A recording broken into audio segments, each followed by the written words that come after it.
When you look at the plethora of successes across the industry thus far in 2024, I think it paints a very clear picture of where the consumer's head is at right now.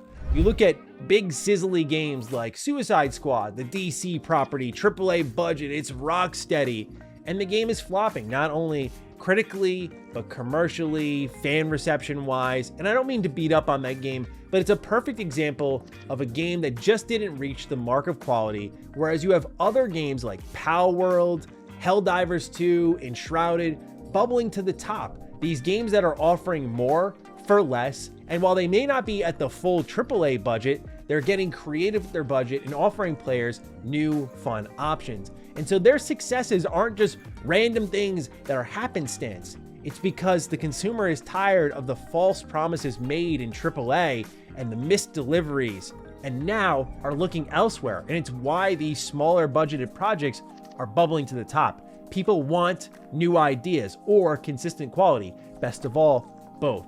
So today we're talking about Enshrouded, which is a survival action RPG with co-op elements. You can also play it single player, which is the angle I'm going to be coming from here in this video. Keen Games, the developers of Enshrouded, reached out to the channel and wanted me to do a dedicated video, a sponsored video on Enshrouded. Now, there's always one rule when it comes to these. Let me say everything and anything on my mind, and that'll be the end of that. And so this, they actually one-upped me on, because anytime I do a dedicated video, that's the rule and that's it. But when it comes to Enshrouded, they were like, here's a game key, like no brief, no info, just go make a video, which I have never experienced before. So to me, that was a level of confidence that I was unsure if it was wise or not, because I am not a survival game fan. If you look at, say, my Palworld impressions over on Retro Rebound, I'm like, yeah, it's cool. I think a lot of people really are gonna dig this thing, but you could tell like my energy is not there for survival games. The reason for that is because of genre bleed. I talk about this a lot with RPGs, how every game has borrowed so many elements from RPGs that it's really watered down what an RPG is to many people.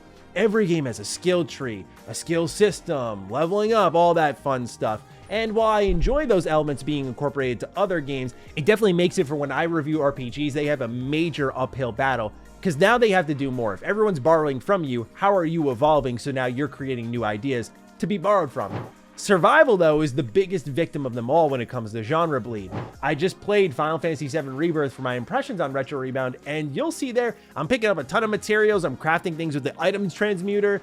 This is the AAA experience, taking a lot of ideas from other games and putting them into their own. And so my survival itch was scratched. So what was Enshrouded going to offer me beyond more resource collecting, more building? And I found out. So we're going to talk about that here today, ladies and gentlemen. Let's get into it. So Enshrouded, again, I think the main thing that stood out to me right away was its pace and its quality. Its pace especially. You start off in a little vault, you step outside in maybe 15 seconds, and you're already on to your first objective. No real tutorials hit you until you get into crafting, where I can't say that Enshrouded has managed to overcome what every single survival game feels like it's inundated by, which are messy crafting menus, tons of tutorials, tons of pop-ups, and that big moment of, what the hell am I doing here, man? It doesn't necessarily overcome that, but it throws you into the thick of things quickly, so you're pretty occupied immediately. You step outside, you're near a village, you find a bunch of materials, you learn a couple of things about what Enshrouded is. It's not just a fancy name, but this sort of smog that you can only survive in for a certain amount of time. You'll see a timer in the top middle of your screen. More on that in a little bit, but you quickly just discover a lot of different elements in this world. And so you're already wondering of all the potential here.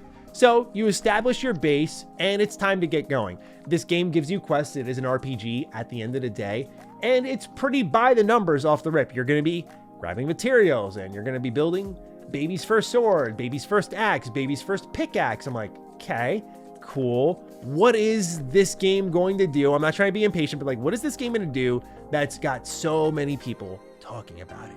And as I started to get into the Enshrouded area, that's where I started to come to a little bit of understanding. Okay, so these Enshrouded areas put you on a timer, as I said earlier, And it's there that a lot of the best loot lies, a lot of the toughest enemies lie. It's there you feel the biggest connection to, I would say, a Souls-like experience, the way the camera functions, the difficulty of the enemies, and the punishment of death. When you die, you drop all of your items, not your equipment, might I add, so your swords, your armor, all that is safe, but you'll drop all the materials that you've looted. There are also multiple loot spots, so to say, so if I die and then I'm on my way back and I die again, you can loot both those spots and make sure you get all of your items. So it's not overly punishing, but it definitely means that you're going to want to trek back to where you died. And sometimes the trek back is pretty dang long, and that can suck big time, especially if you're like me and you slipped off a cliff and the only way you can get back up that cliff to get your items is by like Skyrim jumping up a couple of collision blocking volumes. And yeah, it was a little bit of a pain there. Definitely an early access moment that I was willing to be understanding of. But nonetheless, the Enshrouded is captivating because this is a sense of danger. You have to move urgently, and you have to find the best items and fight the strongest enemies and complete your quest and leave. And the quests are also extremely simple off the rip. Go out, build this. Go out, kill that, and then come back. It's where it starts to open up is when you go to the Elixir Well for the first time. The Elixir Well is one of the sources of this enshrouded smog that's ruining people's lives, creating this almost undead-like creature. A lot of the game's lore tells you about this stuff, as you'll find readables all throughout the world, which I have to say definitely added to my experience because the world felt lived in. But anyway, in these areas, you'll find these elixir wells. You'll go through a boss, which my capture software failed, so you don't get to see me fighting the boss here. But at the end of it, you'll find this big plant that you got to cut down with an axe, which I didn't have the right axe for, so I had to go back to camp, build the axe, go all the way back. Yeah, kind of a pain in the ass, I'm not going to lie. And then you chop this thing down, and now this area is much more purified. You have almost a safe haven amidst the Enshrouded. And I was thinking to myself, you know what? That's actually kind of cool. I like how there is this moment of reprieve in the immediate danger. That is what I like about Souls games. I had another instance of that where I was going through the Enshrouded onto my next objective, and I come out and I see a big fortress in front of me. I go, okay, cool. A town probably full of items. Are there people in this world? All right, let's see what's going on. Oh, it's a fortress full of enemies with big scary weapons.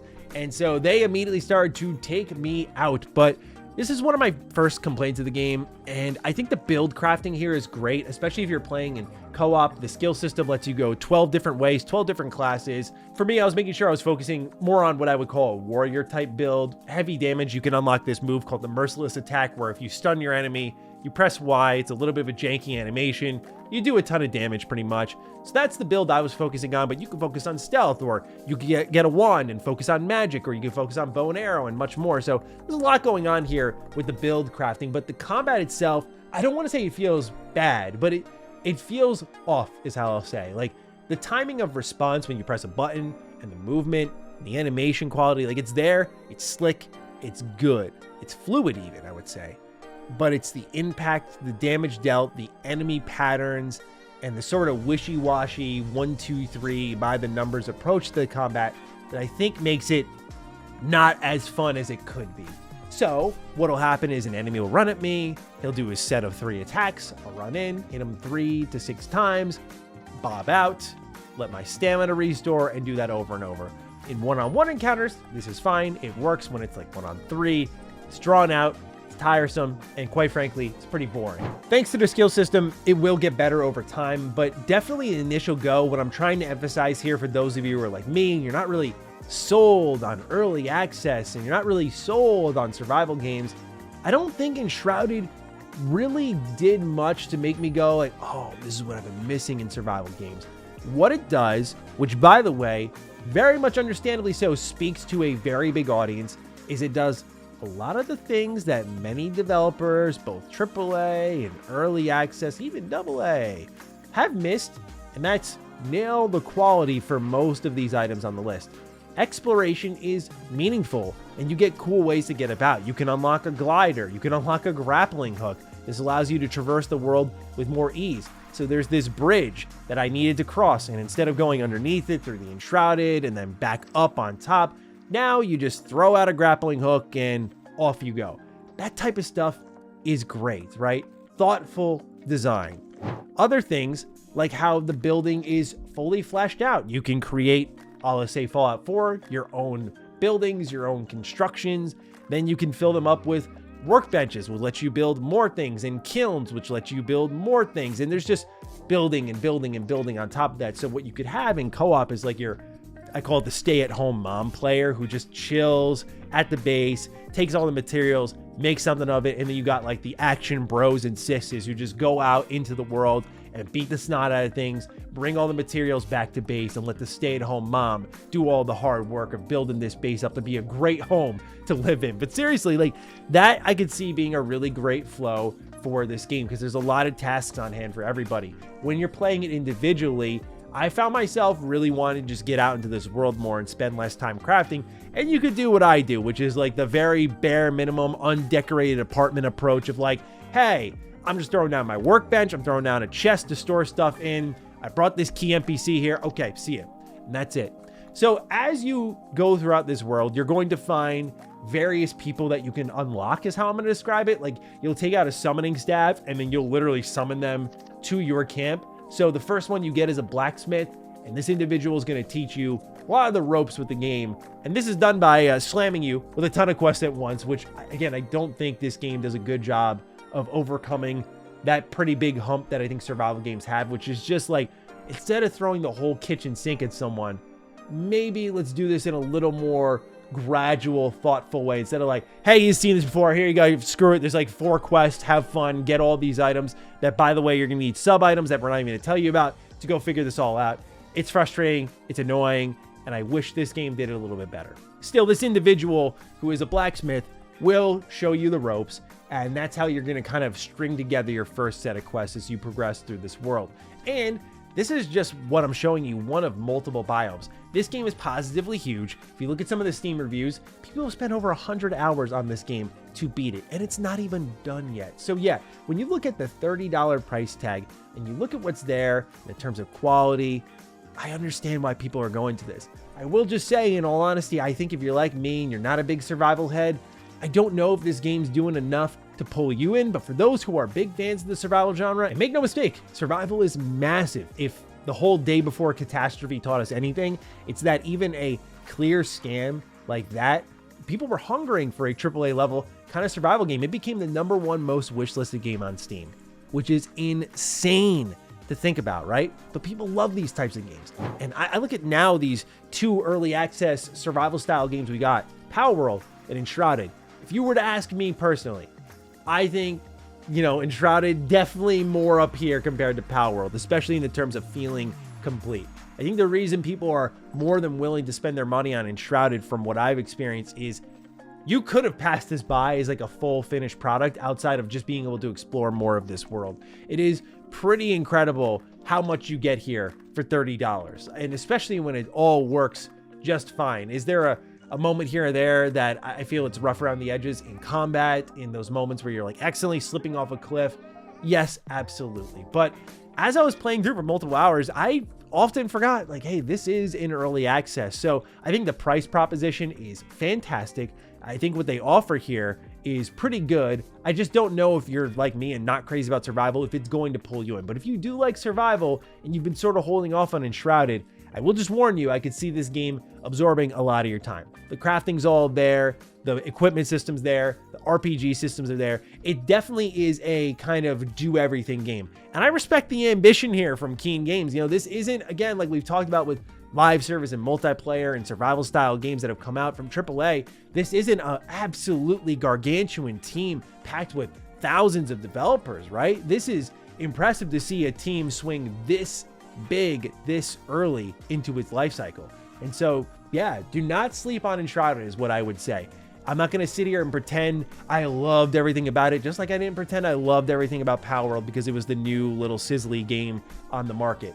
But I will say that Enshrouded offers you a pretty quality time for what it's asking, and I will 100% be keeping my eye out for release 1.0. Look, you know how I roll. I didn't play Baldur's Gate 3 in early access, right? I did the first 2 hours and I went, cool, that's good, see you later. I'm doing the same thing with Enshrouded. Cool, that's good, see you at 1.0. That's my whole approach here. I have a lot of confidence in the future of Enshrouded. I cannot wait to see what this game becomes, and I will be keeping my eye on it. And I think at the very least, if this video tells you anything, you should too. So shout out to Keen Games for sponsoring today's video. I appreciate you all checking this one out. Let me know what you think of Enshrouded down below. Take excellent care of yourselves, and I will see you in the next video. Stay sexy, stay active, I love you all. Peace.